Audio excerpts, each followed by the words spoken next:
بسم اللہ الرحمن الرحیم۔ شروع کرتا ہوں اللہ کے پاک نام سے جو بڑا مہربان نہایت رحم والا ہے۔ ایمان کے اوپر آج ہماری یہ دوسری ویڈیو ہے۔ ایمان اور اسلام میں کیا فرق ہے یا یہ دونوں لفظ ایک ہی مفہوم کو ادا کرتے ہیں، اس کے اوپر آج ہم بات کریں گے۔ یہ ساری ویڈیو اسی ٹاپک کے اوپر مبنی ہوگی۔ تو آئیے چلتے ہیں اس کی تفصیل کی طرف۔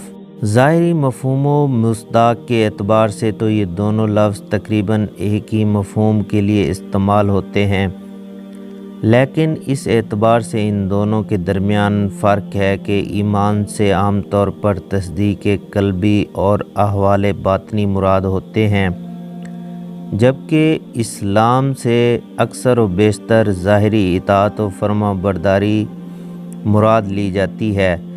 اس کو یوں بھی کہا جا سکتا ہے کہ وحدانیت، رسالت اور شریعت کو ماننے اور تسلیم کرنے کا جو باطنی تعلق دل و دماغ سے قائم ہوتا ہے اس کو ایمان سے تعبیر کرتے ہیں، اور اس باطنی تعلق کا جو اظہار عمل جوارح کے ذریعے ظاہری احوال سے ہوتا ہے اس کو اسلام سے تعبیر کرتے ہیں۔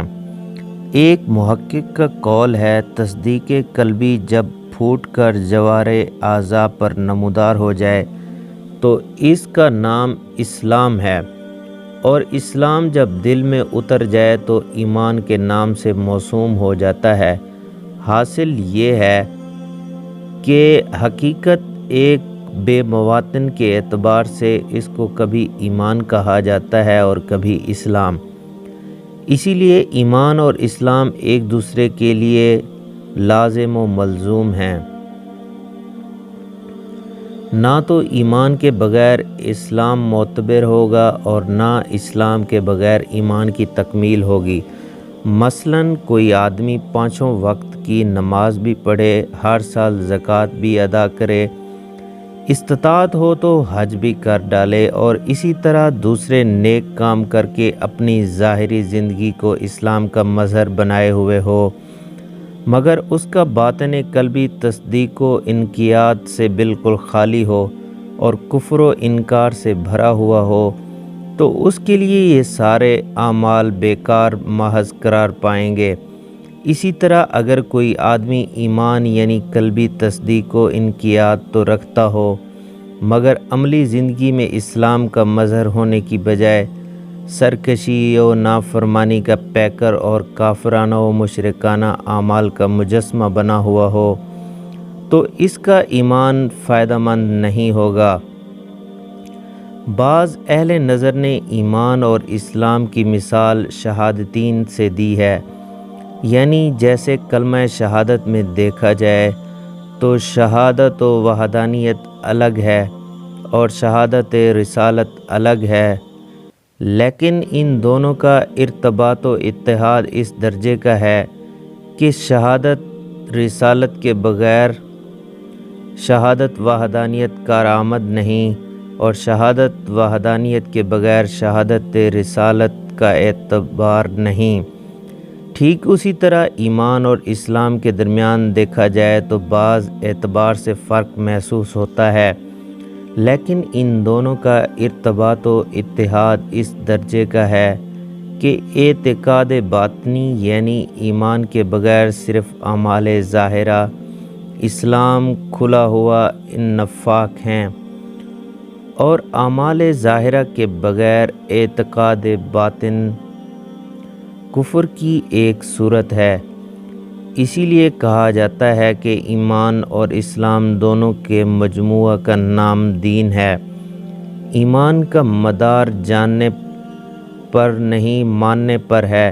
ایمان کے بارے میں اس اہم حقیقت کو ذہن میں رکھنا چاہیے کہ تصدیق یعنی ماننے کا نام ایمان ہے، نہ کہ محض علم یا معرفت۔ جاننے کا مطلب یہ ہے کہ ایک آدمی جانتا ہے کہ اللہ ہے اور اکیلا ہے، وہی پروردگار اور معبود ہے، محمد صلی اللہ علیہ وآلہ وسلم اللہ کے سچے بندے اور اس کے رسول ہیں۔ آپ صلی اللہ علیہ وآلہ وسلم نے جس دین و شریعت اور تعلیمات کو دنیا کے سامنے پیش کیا وہ مبنی بر حقیقت و صداقت ہے، مگر وہ آدمی دل سے ان باتوں کو نہیں مانتا، ان پر اعتقاد نہیں رکھتا، اس کا قلب ان باتوں کو قبول نہیں کرتا، تو اس آدمی میں ایمان کا وجود نہیں مانا جائے گا، اس کو مومن نہیں کہا جائے گا۔ مومن تو وہی آدمی ہو سکتا ہے جو ان باتوں کو سچ اور حق بھی جانے اور دل سے مانے اور تسلیم بھی کرے۔ جب داعی حق صلی اللہ علیہ وآلہ وسلم نے اسلام کی دعوت پیش کی تو تمام اہل عرب بالخصوص اہل کتاب یہود و نصارہ بھی اس بات پر قائل ہوئے، اور یہ بات بھی خوب وہ جانتے تھے کہ محمد صلی اللہ علیہ وآلہ وسلم اللہ کے سچے اور آخری رسول ہیں، اور جو دین و شریعت پیش کر رہے ہیں وہ حق اور سچ ہے، مگر ان میں سے جو لوگ حسد و عناد رکھنے کے سبب ان حقائق کو ماننے اور تسلیم نہیں کرتے تھے، ان کے دل و دماغ میں ایمان کا نور داخل نہیں ہو سکا اور وہ کافر کے کافر ہی رہے۔ ان حقائق کا جاننا ان کے کسی کام نہ آیا۔ بعض صورتوں میں اقرار باللسان کی قید ضروری ہے۔